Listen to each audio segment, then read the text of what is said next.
Bismillahirrahmanirrahim. Alhamdulillahi rabbil alamin. Wassalatu wassalamu ala rasulil karim wa ala alihi wa sahbihi ajma'in. Rabbi syrah li sadri wa yassir li amri wahlul 'uqdatam min lisani yafqahu qawli, amma ba'du. Wassalamualaikum warahmatullahi wabarakatuh. Pertama sekali kita bersyukur pada Allah Subhanahu wa taala kerana dengan izin dan limpah kurnianya, alhamdulillah, pada malam ini kita dapat sama-sama menyambung kembali kuliah kita dalam buku karangan Profesor Dr. Yusuf Al-Qaradawi yang bertajuk Halal dan Haram dalam Islam.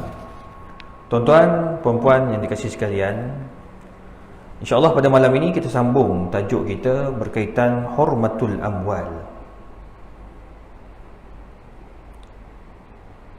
Halal haram dalam pendapatan. Jadi insya-Allah hari ini tajuknya lebih spesifik. Bolehkah kita nak kaya? Boleh tak kita nak simpan duit? Boleh tak kita nak dapat keuntungan? Ambil persen. Zaman sekarang ni persen. Kalau zaman saya belajar dulu dipanggil akar. Akar kalau nak beli rumah, saya nak beli rumah ataupun saya nak cari rumah, nak cari rumah sewa, pelajar-pelajar ni akan cari akari. Pejabat akari ni maksudnya pejabat yang tolong uruskan rumah. Sekarang Malaysia pun ada, kan? Dia ambil persen daripada jual beli rumah ataupun sewaan rumah. Boleh tak? Itu semua kita bincang. Jadi macam biasa, sebelum saya mulakan pembacaan, saya akan baca lebih kurang 20 minit. Dan sebelum azan, saya akan buka soalan untuk tuan-tuan perempuan bertanya. Bagi yang nak bertanya, terus boleh bertanya, angkat tangan ya.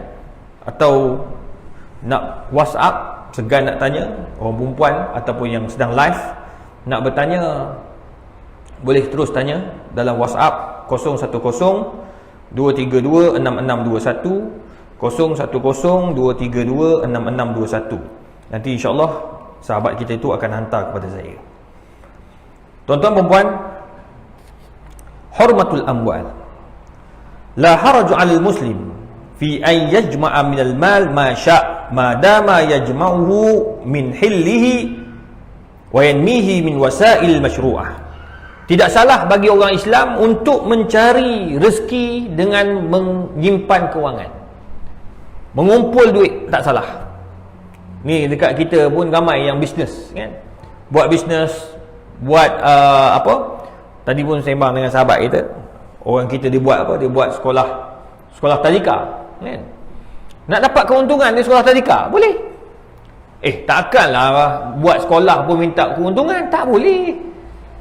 Patut dia tak boleh kata kita buat kerana Allah Ta'ala. Memang Allah Ta'ala juga, tapi dunia nak kena tepat. Macam contoh kat Putrajaya ni 99% orang Islam kita bekerja dengan kerajaan. Duduk dekat rumah quarters, ada yang beli. Jadi bila dia orang dah beli, tuan-tuan perempuan, dia orang duduk kat Putrajaya, kerja kat Putrajaya. Kalau grade 41 dia ada rumah dia, macam ni rumah dia. Naik 44 dia ada rumah dia. Dia ada dia punya level, ikut dia punya ni lah. Apa dia panggil tu? Grade 1 yang rumah tu. Apa? Bukan loan. Allowance rumah. Allowance rumah, kan? Dia ikut allowance rumah lah. Kalau grade 41, allowance rumah banyak ni. Kalau grade 44 macam ni, Jusasi macam ni, Jusa A macam ni, dia ada grade dia. Jadi adakah salah dia nak ambil semua allowance tu? Tak salah. Kita orang Islam boleh nak ambil duit, nak ambil keuntungan, nak ambil allowance yang disediakan. Imam nak ambil allowance imam, boleh. Tapi ambil dengan cara yang betul. Tak bolehlah jadi imam tapi tak datang pula. Gaji masuk, jadi haram. Sama juga penjawat awam. Gaji masuk tapi tak kerja, na'uzubillah. Tak datang pejabat, na'uzubillah. Ada lebih teruk lagi, tidur bawah meja. Jawab depan Allah Ta'ala. Itu dia sebut sini.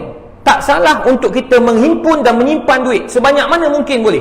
Madama yajma'uhu min hillihi. Selagi mana dia mengumpulnya daripada hak dia. Wa yanmihi min wasail masyru'ah, dan dia kembangkan duit tu ikut cara yang betul. Contoh, dia nak labur. Katakan Haji ada duit 100,000. Simpan dalam fixed deposit, rugi. Simpan dalam bank, rugi. Jadi dia buat pelaburan. Boleh lah. Nak melabur ni pula, dia kena tahu sifat melabur tu. Sifat melabur ni qabil lirabah wa qabil lil khasarah. Bila sifat mudarabah ni maksudnya sifat kita melabur, boleh untung boleh rugi. Kalau melabur untung je, itu dah tak betul dah. Tu akad lain pula. Jadi pelaburan tu kena betul. Jadi dia melabur dapat untung 8%, letak ke SB 8% dapat 7% ke 8%. Alhamdulillah. Boleh tak ambil? Ambil. Jangan tak ambil. Tapi kalau dia melabur pada tempat yang salah, macam contoh ada scam tu kena beringat. Pak Mantelo punya tu, itu pelaburan yang tak patuh syariah. Hari ni labur, esok dapat 1,000. Amboi. Tu pelaburan apa tu? Selalunya kalau yang jenis pelaburan yang scam ni, dia mudah je tuan-tuan. Dia janji bintang dan bulan.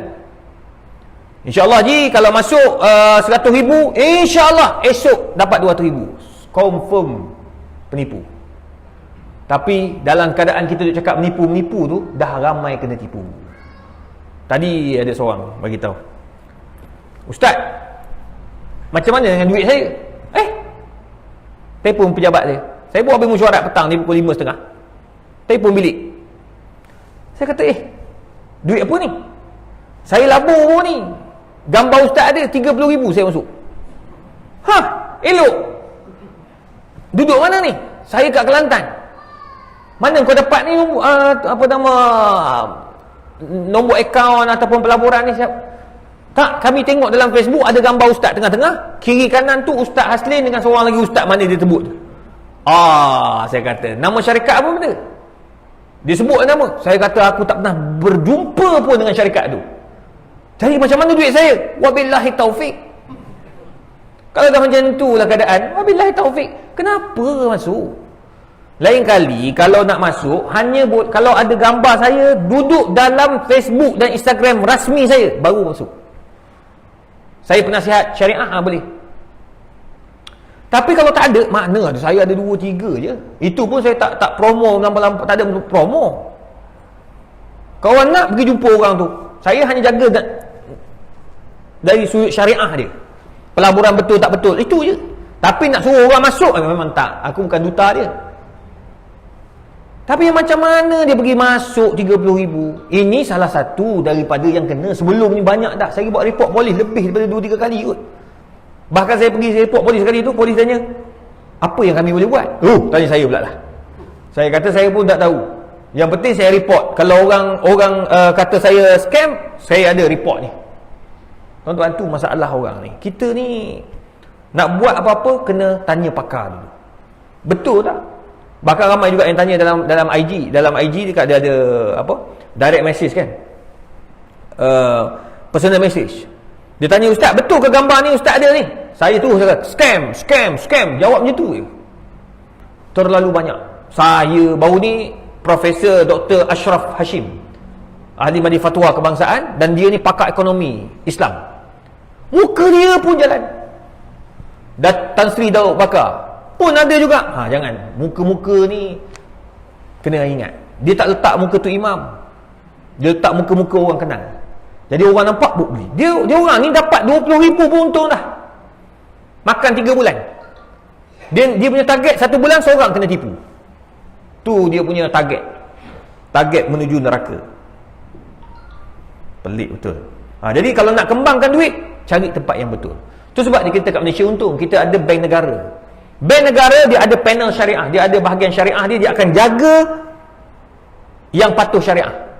So kalau tuan-tuan nak melabur, tengok dia ada bintang kecil tu, tu pelaburan-pelaburan yang patuh syariah. Bolehlah masuk situ.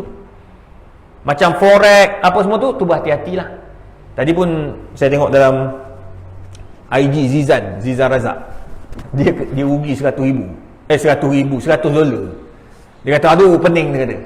Sampai pagi tunggu $100 rugi. Itu biasalah, itu nama pelaburan. Dia boleh rugi. Kalau untung semua, itu baik jual beli. Nak untung, jual. Contoh, beli air ni. Air ni harga RM1.20. Saya jual RM3. Boleh tak? Betul. Boleh. Minum kopi dekat tepi jalan, lain. Minum kopi dekat airport, lain harga dia. Starbucks tu standard kan. Tapi kalau pergi ke airport, ada sikit lain harga. Beza sikit. Naiklah RM1, RM2. Padahal standard kan. Sebab sewa mahal. Makan dekat Putrajaya ni ada kedai tom yum tak? Ada kan? Makan siakap berapa seekor? RM49. Makan dekat tengah laut RM1,000. Standard. Terimalah. Yang kau pergi makan buat apa? Kalau rasa tak ada duit, ambil gambar, keluar lah. Tu cara dia. Baik, wa idza kana fi ba'd al-adyan anna al-ghina la yadkhulu malakut as-samawati hatta yadkhul al-jabal samul khiyat. Fa inda al-islam qad yakun ni'mal mal as-salih lirajul salih. Tengok. Dalam agama-agama lain mungkin ada sebahagian ni dia kata jangan kaya. Sebagai contoh, bila jadi Tok Sami, tak boleh kaya. Makan minta derma. Tak. Kita bukan itu. Islam tak pernah suruh kita minta derma. Ustaz-ustaz kena ada duit. Ustaz-ustaz kena bisnes. Tak boleh lah minta derma. Ustaz minta derma, koman lah. Sebab Nabi SAW tak pernah minta sedekah. Nabi tak makan sedekah, Nabi makan hadiah. Tengok, tu akhlak. Tapi kalau dia nak minta derma untuk sekolah, tu lain. Dia nak minta derma untuk masjid, surau, tu lain. Boleh. Tapi kalau minta derma untuk dia, tolonglah bantu saya, tak cukup duit ni, berdakwah selalu, tiap-tiap hari berdakwah, tolonglah saya pula baru kahwin nombor 2, sakit hati dengar. Baru ni jumpa seorang ustaz lah. Saya ni orang tak bukan anti poligami. Saya kalau mampu kahwinlah. Faizal, kau nak kahwin seorang lagi, kahwin apa tak? Kau kahwin dia, insya-Allah kau tak ada dah kat dalam geng Surau Putrajaya. Arwah baik orangnya. Arwah geng Surau Putrajaya. Jumpalah ada seorang. Itu angin saya sikit. Dia ni kita kenal. Jumpa, dia pergi ceramah, dia minta derma untuk sekolah apa semua. Pada masa yang sama, dia kahwin seorang lagi. Saya cakap dia, boleh tak kahwin seorang lagi, tapi dengan syarat kita ada kemampuan. Jangan malukan title ustaz-ustaz ni. Jangan jatuhkan title ulama-ulama, jangan. Ulama-ulama dulu dia kahwin lebih, tapi dia orang seorang yang kaya. Imam Malik rahimahullahu ta'ala, masa dia meninggal dunia, Abu Hanifah An-Nu'man, masa dia meninggal dunia, ada 500 kasut dan selipar. Meninggal dunia, ni kopiah, ada 500. Sebab Abu Hanifah ada duit, orang kaya. Imam Malik rahimahullah, orang kaya. So tak ada masalah dia nak kahwin ramai pun. Tu pun tak banyak. Tak. Kita tak boleh lah macam tu. Jadi agama lain, kalau dah jadi Tok Sami tu kena minta derma. Pergi ke Siam kan, Thailand, Tok Sami Siam tu minta derma makan. Islam tak macam tu. Islam tak benarkan kita minta derma untuk diri sendiri. Sebab di akhirat kata Nabi SAW akan dibangkitkan, jatuh ni tulang-tulang, apa ni, muka ni jatuh habis, tinggal kulit dengan tulang. Sebab malunya daging tu pada Allah Azza wa Jalla. Apatah lagi kita tu tuan, daging malu. Jadi jangan minta. Tapi kalau orang bagi tak apa. Orang bagi hadiah, ambil. Macam baru ni kita minta sumbangan untuk beli handphone, gadget untuk geng Surau Putrajaya. Ni yang ni sama Faizal ke ni hamunya yang Faizal ni dapat, yang Putrajaya punya boleh dapat tapi baru ni dapatkan sikit duit. Dia orang minta untuk geng Surau Putrajaya buat live. Tak apa, silakan. Sebab dia orang ni buat program hidup, benda ni orang tengok pula tu. Geng Surau Putrajaya ni sekali dia buat live, buruk-buruk pun 4,000, 5,000. Okey lah, dapatlah pahala kepada orang yang menderma tu. Tu tak ada masalah. Tapi kalau orang nak bagi hadiah, tiba-tiba datang seorang hamba Allah, dia bagi hadiah, ji ambil ada hadiah. Benda iPhone, ambil lah. Kalau tak nak, saya ada. Haji pula hadiah kat saya. Saya pula tak nak, saya bagi pula hadiah kepada geng Surah Putrajaya. Begitulah seterusnya, tak ada masalah. Dan tu sebab Nabi SAW sebut, ni'matul mal salih lirrajuli salih. Untunglah duit yang halal yang datang daripada orang yang soleh. So duit tu dia kena daripada orang yang soleh. Ya. Madam al-Islam yuqiru milkiyatul fard al-mashru'ah lil mal. Islam tak pernah melarang, ya, bahkan membenarkan pemilikan harta-harta yang patuh syariah kepada seseorang. Sebab bila harta itu patuh syariah sesuai dengan undang-undang, ia akan membawa kepada akhlak, zu akhlak. Tuan-tuan, bila kita ada duit, kita nak derma pun kita tak berkira. Tak berkira. Bila ada duit, kita nak bagi, tak kisah. Tak kisah. Saya tengok orang-orang yang duit banyak kan, yang jutawan-jutawan kan. Allah, orang datang minta untuk masjid. Cek 1,000 tu biasa. 1,000 tu bagi dia adalah RM10 kita yang kerja awam ni. Tapi kalau bagi dia orang 1,000 tu, Allah, tak ada apalah. Biasa kalau yang luar biasa, RM10,000 ke atas. Tu nak bagi tahu dia orang tu biasa. Sebut juta-juta tu biasa. Tadi saya ada mesyuarat. Hari ni pun tak sebab balik. Mesyuarat 4 hari ni. Tadi sampai pukul 7. 7:05 baru keluar dari UKM. Tak ada tukar baju. Tengah hari tadi mesyuarat dengan CEO sebuah syarikat besar lah, nak wakaf. Bincang bab wakaf ni. Jadi ada institusi ni, dia perlukan wakaf 5 juta. Dia sebut 5 juta je. Oh, okey. Okey lah, tak banyak. Dia sebut 5 juta, dia sebut 5 juta tu tak banyak. Itu bila kita ada duit. Kita tak ada duit dengan, oh pak 5 juta wabillahi taufik. Tak ada lah. Tak mampu kita tak. Dia 5 juta tu sikit bagi dia. Sebab apa? Sebab dia orang ni ada CSR. Mereka ada tabung dia untuk bantu dan sebagainya. Tengok. Jadi maknanya kena ada duit. Bila ada duit, kita senang nak menderma, bersedekah dan membantu. Tengok hari ni Ustaz Aslin dia bawa jemaah 150 orang. Semua geng saham bawa mak bapak dia. Geng-geng saham ni dia orang dia orang untung banyak. Dia main pandai main saham, rezeki lebih. Jadi dia punya ketua, dia ada ketua. Geng-geng saham dia ada ketua. Ketua dia bagi tahu kata apa? Dia kata kalau kita nak lebih barakah, duit nak lebih barakah, gunakan duit itu hantar mak bapak pergi Mekah. Kita jarang kita dapat duit bonus apa, kita pergi Mekah, kita bawa isteri kita, mak bapak pergi tak?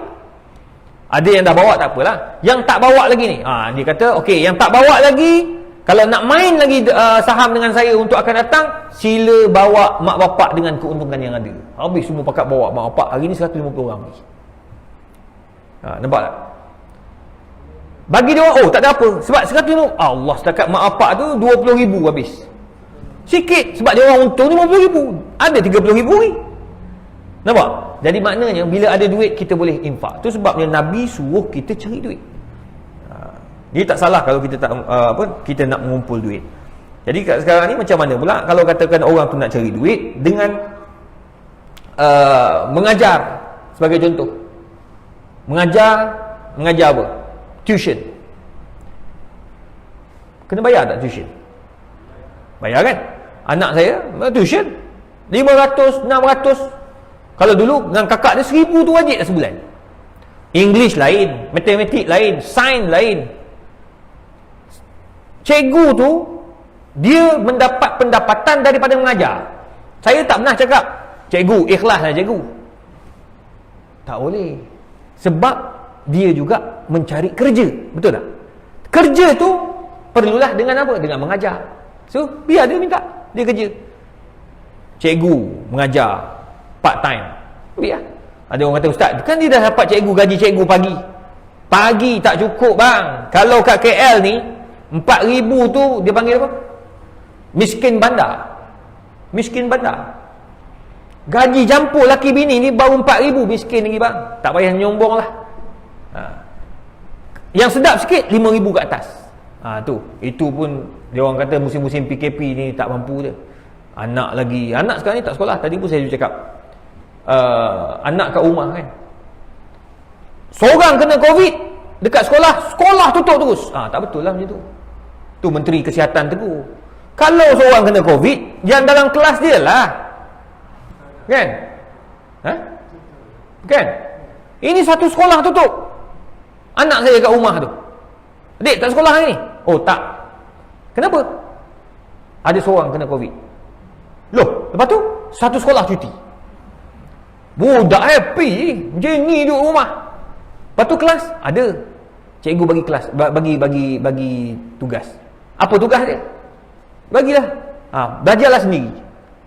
Oh, letih. Kesian budak-budak. Cikgu pun pening juga. Cikgu nak mikir, nak dia tak bertemu muka ni lain. Budak-budak ni pula bila mengajar online, dia bubuh dengan gambar Mickey Mouse kat depan. Cikgu mengajar lah, budak tidur. Kalau anak aku pijak dia buat macam tu. Saya kalau dia tengah kelas, saya masuk saja tengok. Saya sudah buka video tu. Saya tak suka kalau orang kata apa, budak tu kita mengajar, budak tutup video. Tak ada ke tidak? Cikgu ni mengajar bukan main 2 jam. Ailio tak ada lah. Dia tak, budak-budak tak boleh. Kena check dulu. Suruh dia buka. Kadang-kadang pagi-pagi tu saya suruh dia mandi siap-siap. Mandi, pakai dia elok, duduk depan tu buka video. Beli komputer elok-elok ni bukan suruh tutup video. Main game pandai pula buka. Tu budak-budak zaman sekarang. Tu kena tegas tuan-tuan. Tegur anak-anak. Kesian cikgu-cikgu. Jadi gaji dia pun tak cukup lah. Dia buat part time. Dia buat apa? Dia buat tuition. Bagilah duit. Imam lah mana-mana pun lah. Bagilah allowance elok sikit. Nak suara sedap. Semalam saya pergi sembahyang kat mana tuan? Semalam saya ustaz kuliah kat mana? Tak, masa forum dekat Puchong. Dekat Puchong suara sedap betul tu imam. Tu imam suara macam duduk kat Mekah. Allahu Akbar, saya kata sedap budak Terengganu. Saya kata ni kalau hang tak nak aku bawa balik ke kawasan aku budak ni. Gaji bagi elok-elok kata. Kalau tidak budak ni lari rugi. Gaji elok sebab dia nak kahwin. Lepas tu budak tu pula nanti kan dia ada anak kalau kahwin. Jadi maknanya kita bagi dia cukup-cukup. Tak salah kita bagi gaji elok kepada budak-budak kita. Baik. Yang paling penting, jangan sekali-kali kita ini mencuri atau mengambil hak orang lain. Sebab Nabi SAW sebut, la yasriqu sariq hina yasriq wa huwa mu'min. Jangan sekali-kali kita mencuri, tambah-tambah ketika kita mencuri, kata Nabi SAW, dia sedang beriman kepada Allah Subhanahu Wa Taala. Ini pun kita kena ambil perhatian. Sekarang ni curi yang dia orang kata curi bermaruah, rasuah. Itu curi itu. Mengambil hak orang. Qala Allah Ta'ala was-sariqu was-sariqatu faqta'u aydiyahuma jazaa'an bima kasaba nakalan min Allah. Lelaki mencuri, perempuan mencuri, maka potonglah tangan mereka berdua, jazaa'an bima kasaba. Sebab apa? Satu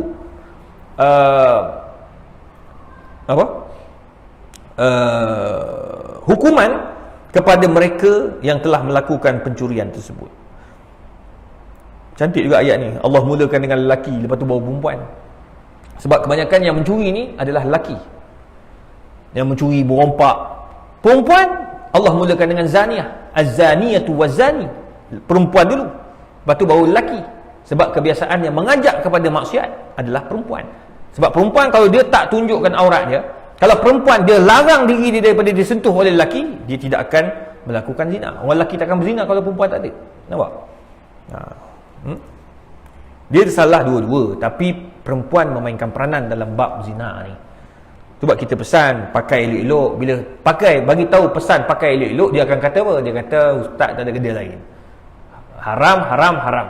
Masalahnya dulu, zaman dulu ni, orang perempuan dia pakai baju kurung, ya. Ni ramai makcik kat belakang. Zaman dulu pakai baju kurung, dia mesti dalam dia pakai kain kan. Kain dalam.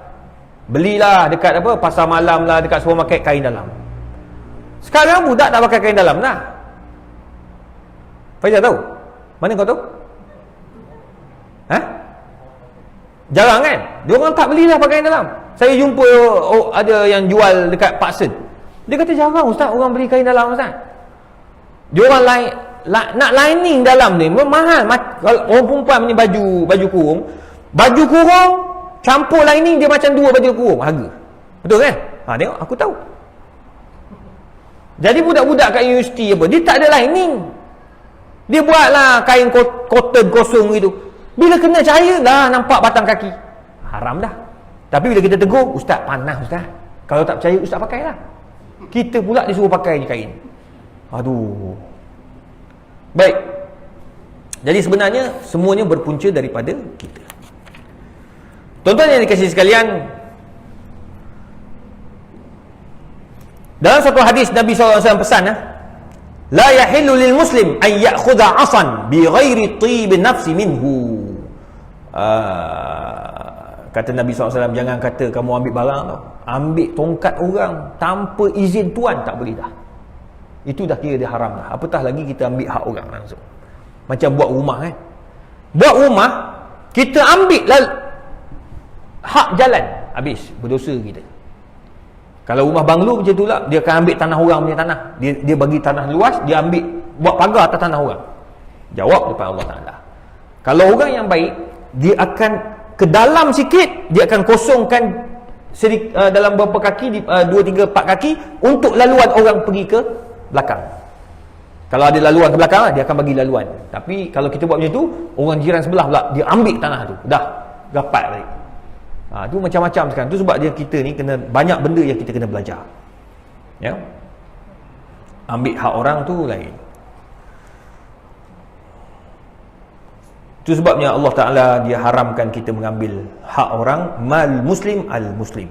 Ambil duit orang tanpa hak. Sekarang ni penipuan-penipuan macam-macam sekarang.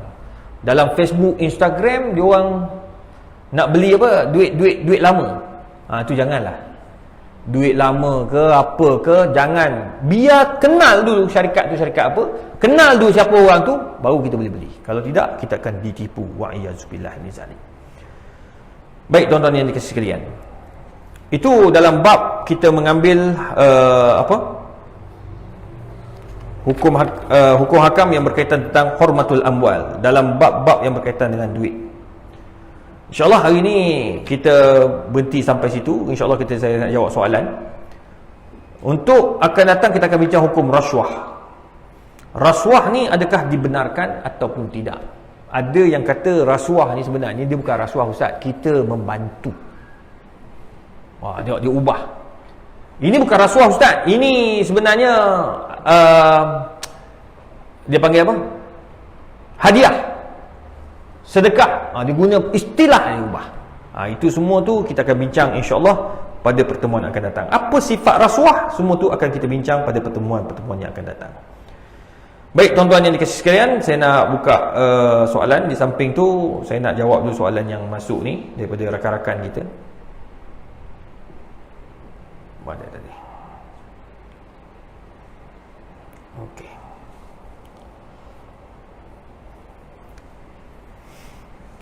Assalamualaikum Ustaz.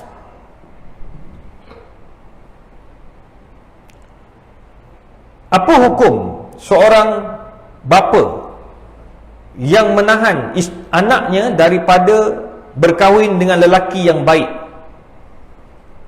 sedangkan anak perempuan itu telah pun dewasa dan telah melebihi umur 30? Bapanya meletakkan syarat-syarat yang bukan-bukan, antaranya gaji 10,000 ke atas. Apa pandangan Ustaz? Perlukah saya sebagai anak ikut arahan bapa yang pelik-pelik itu? Nabi SAW sebut, ini tak pelik memang saya dah jumpa pun. Dia syarat dia, yang ni 10,000 okey lah. Ada seorang tu dia letakkan syarat anak perempuan dia kalau nak kahwin, pertama suami dia tu kena bayarkan kereta BMW yang dia beli dah. Mak dia belikan, bapak dia belikan kereta BMW 5 Series tu. Kita ni bos besar pakai kereta BMW ni. Ni dia belikan untuk anak dia kat universiti. Anak dia ni pakai BMW 5 Series. 5 Series. Dah orang kaya. Lepas tu disyaratkan, okey, nak kahwin dengan anak dia ni, semua yang anak dia pakai ni mesti diteruskan dan suami kena bayar. Sekarang anak dia dah umur 33 tahun. Tak ada lagi orang nak. Siapa nak? Gila.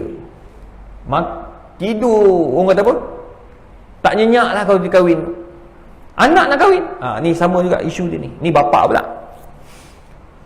Nabi sebut, "Idza ra'aitum man tardawna dinahu fazawwijuh." Nabi kata, kalau katalah kamu ni, orang kata apa? Nampak seorang budak lelaki atau perempuan yang baik agamanya, kahwinkanlah mereka. Sebab apa suruh kahwin? Sebab nak pastikan yang mereka tak buat zina. Tuan-tuan, jangan main-main bab zina ni. Kawan-kawan saya yang jaga Jabatan Agama Islam, bahagian apa nama? Amar Ma'ruf Nahi Munkar ni kan. Yang berzina ni pakai tudung. Pakai tudung. Kopiah ada. Letak kat tepi kopiah. Kopiah bukan menjanji tak berzina. Cuba Allah sebut, Nabi sebut, la yazni zani hina yazni wa huwa mu'min.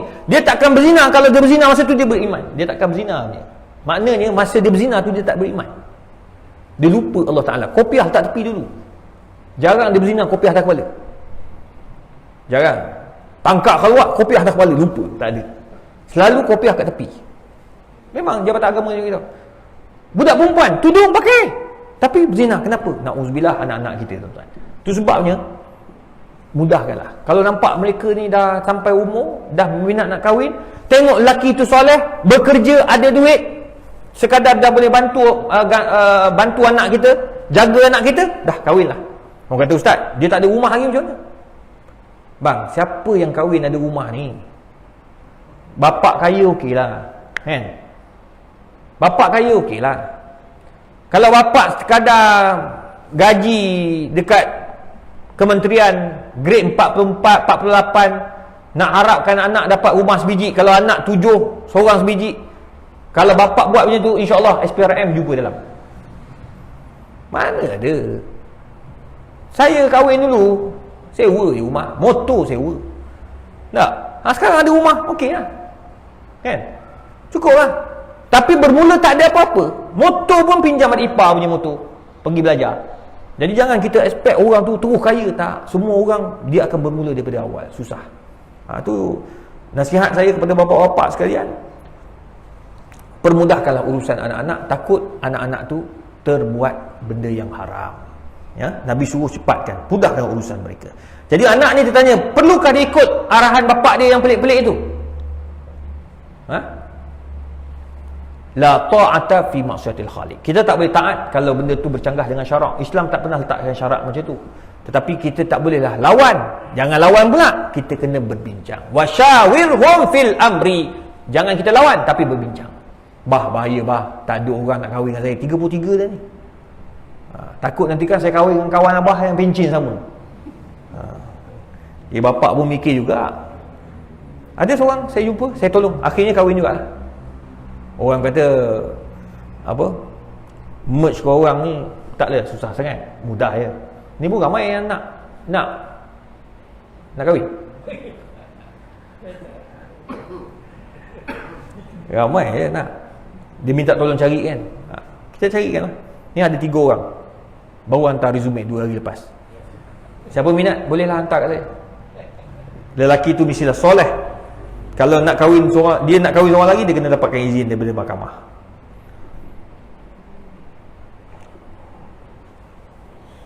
Baik.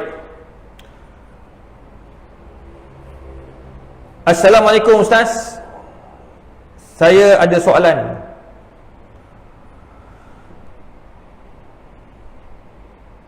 Bila masa suami saya tidak adil dalam pemberian nafkah zahir, maksud saya dia lebihkan duit belanja pada madu saya. Boleh tak Ustaz kalau saya ambil senyap-senyap duit suami mengikut keperluan? Sebab Ustaz, hati saya ni geram bila tengok madu saya mewah berbelanja berbanding saya. Saya dah pun minta suami adil tapi dia diam je. Mohon pencerahan ya Ustaz.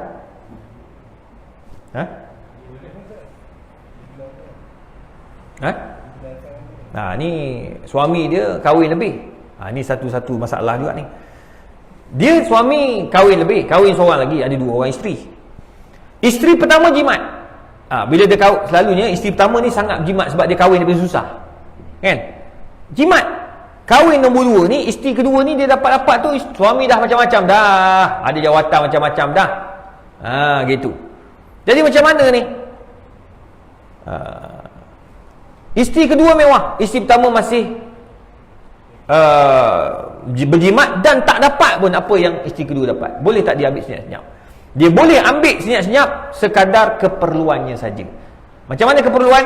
Kalau dia tengok dalam bank ke, dia tengok dari sudut duit keluar suami kepada isteri kedua. Sebagai contoh, isteri kedua tu dapat setiap bulan RM2,000. Dia hanya dapat 500, maka dia boleh ambil 1,500 lagi itu. Berdasarkan hadis Hindun radhiyallahu anha, apabila Abu Sufyan ni sangat kedekut. Dia bukan saja kedekut, dia panggil syahih. Fa inna Abu Sufyan rajulun syahihun. Abu Sufyan ni orang yang sangat kedekut, sampai keluarga pun tak cukup makan. Duit ada, banyak duit. Lah kali jumpa Nabi, dia tanya Nabi, ya Rasulullah, boleh tak aku ambil sebahagian daripada duit tu untuk anak dan aku dan anak-anak? Nabi kata, khudhi ma yakfiki wa waladiki. Ambillah apa yang cukup untuk kamu dan anak kamu sahaja. Maksudnya jangan ambil lebih dari itu lah. So kita tengok, keluar pada isi kedua 2,000, kita ambil 1,500. Kita dapat 500, dia 1,500 tak cukup, boleh ambil 1,500 tu. Tapi bukan semudah itu. Suami dia kira siap-siap sebelum tidur. Jadi dia kena ambil lah. Itulah tuan-tuan perempuan, dugaan kalau nak kahwin seorang lagi ni.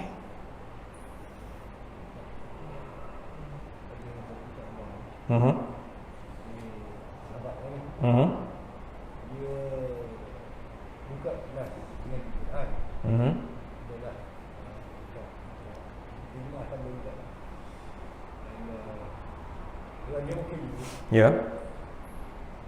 Masalahnya ibu bapa yang hantar anak mengaji. Dia kata boleh malam. Mungkin dia sanggup bayar apa semua. Tapi nak untuk start di mengajar Quran.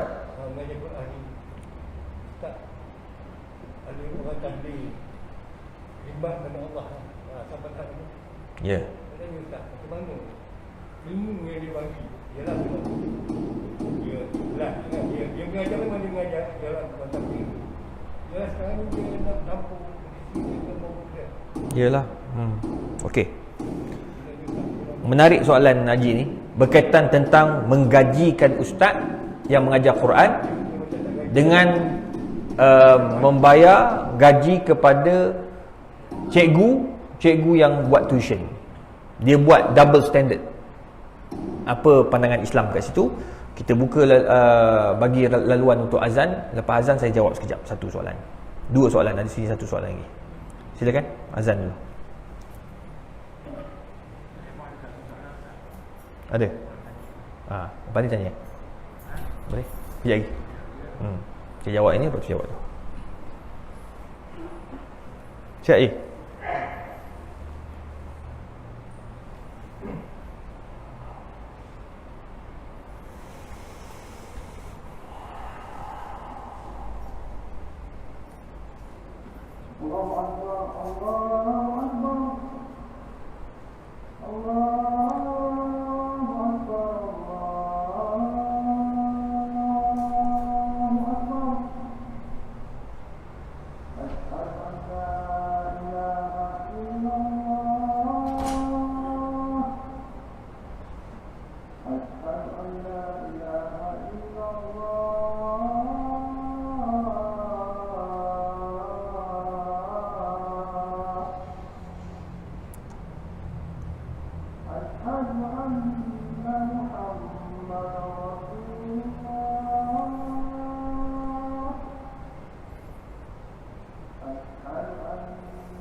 La ilaha illallah Muhammadur Rasulullah.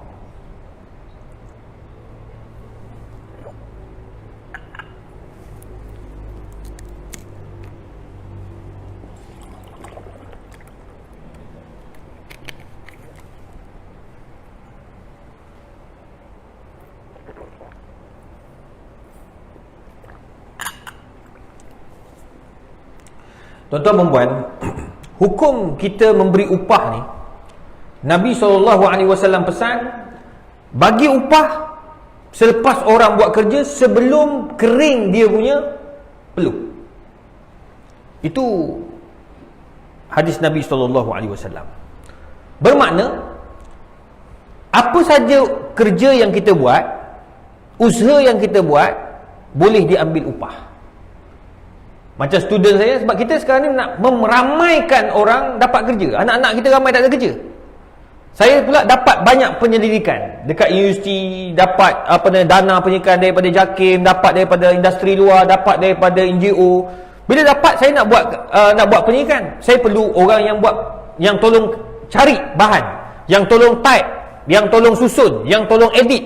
So, apa salahnya saya bagi 2 orang pelajar, masters ke, PhD ke, yang perlukan duit, saya gajikan ikut grade yang telah ditetapkan oleh kerajaan. Kerajaan letak 1,800 ke 2,200. Budak ni kan belajar.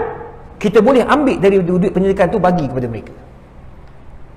Mereka buat semangat, setiap bulan bagi gaji. Habis, saya cari dana lain pula, bagi gaji kat dia orang. Suka dia orang. Samalah juga macam orang mengajar Quran. Kalau mengajar matematik, kita bayar 100, 200 ringgit untuk satu subjek satu bulan.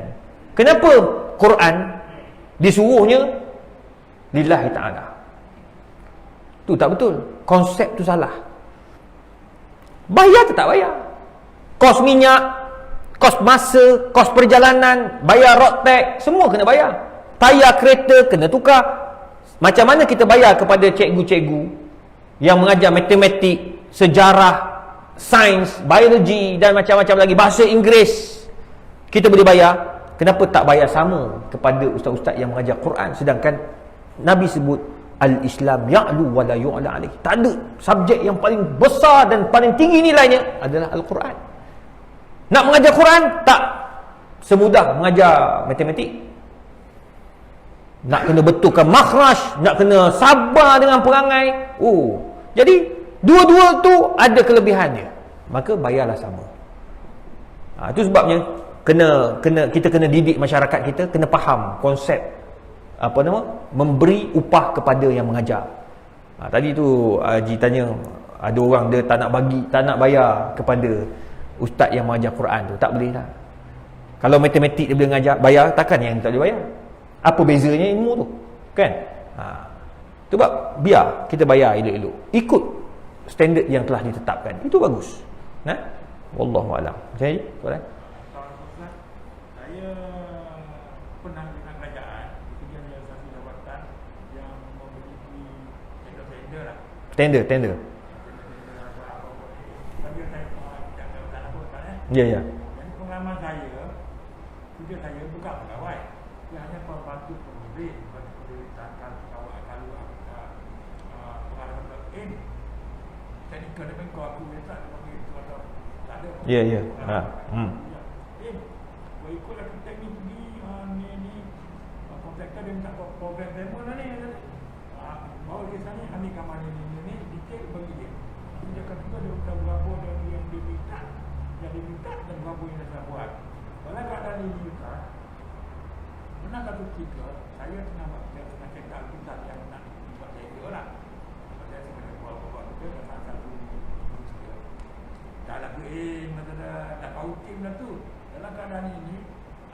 hukum yang dalam perbuatan yang kautim. Takkan menunggu mana lagi. Okey. Ini dalam bab rasuah. Ni dia termasuk rasuah lah ni. Kautim ni dalam apa juga keadaan sekalipun itu dipanggil rasuah. Hatta kalau polis saman, kita kautim kat luar, itu rasuah. Ar-rashi wal murtashi finnar. Sama lah juga macam Haji. Haji buat kerja je, teknikal. Haji tak tahu apa. Haji hanya uruskan ni. Tiba-tiba orang atas beritahu kata, jangan susah-susah dah kautim dah. Haji tak ada kaitan kat situ. Haji pun tak ambil apa-apa kan? Ke ada persen? Aku tanya awal-awal, tak ada persen. Kalau tak ada persen, Haji tak ada kaitan kat situ. La yukallifullahu nafsan illa wus'aha. Kita buat kerja kita je. Yang kautim tu dia jawab depan Allah Ta'ala. Orang-orang macam ni lah, kautim tanah runtuh. Nampak tak? Kautim rumah retak. Ni kan Putrajaya ni pun ada kan, flat retak. Malu kita depan Allah Ta'ala. Ini buat masjid saya bukan buat. Sama, masjid pun sama je. Masjid ke, apa nama surau ke, bangunan ke, masjid sekurang-kurangnya okeylah, dia tak tinggi rumah orang. Dia kita buat pakai duit tu, sekurang-kurangnya individu tak terasa. Ini rumah. Bayangkan lepas habis waranti, retak sampai atas. Bila cek balik kena buat renovation besar. Jawab depan Allah Ta'ala. Arkitek tu jawab. Sebab apa? Engineer jawab, arkitek tu jawab. Dia akan jawab, tengok kenapa kau tak cek. Dah kau tim, habis. Jawab kau depan Allah Ta'ala. Jadi macam Haji tak ada kaitan. Haji orang atas yang buat, so Haji tak berdosa lah. Tak berdosa. Semua orang yang ambil tu, dah kau tim tu, dia dengar ceramah ni, dia taubat lah. Wallahu a'lam bisawab. Saya cukup sekadar tu. InsyaAllah kita sambung pada bulan depan bab rasuah. Rasuah ni saya akan detailkan lagi sebab banyak isu kat sini. Nanti kita akan tengok dalam keadaan darurat pun dia ada satu hal, keadaan darurat tempat yang memang dia panggil pelincir. Dia ada kisah saya akan kongsi dengan tuan-tuan pada bulan hadapan insya-Allah. Auzubillahi minasyaitonirrajim. Bismillahirrahmanirrahim. Alhamdulillahirabbil alamin wassalatu wassalamu ala Rasulillah wa ala alihi washabbihi ajmain. Allahumma faqihna fid-din wa 'allimna at-ta'wil. Allahumma yassir wa la tu'assir ya mujibad da'awat. Wa sallallahu ala sayyidina Muhammad wa ala alihi washabbihi wasallam. Taqabbalallahu minna wa minkum.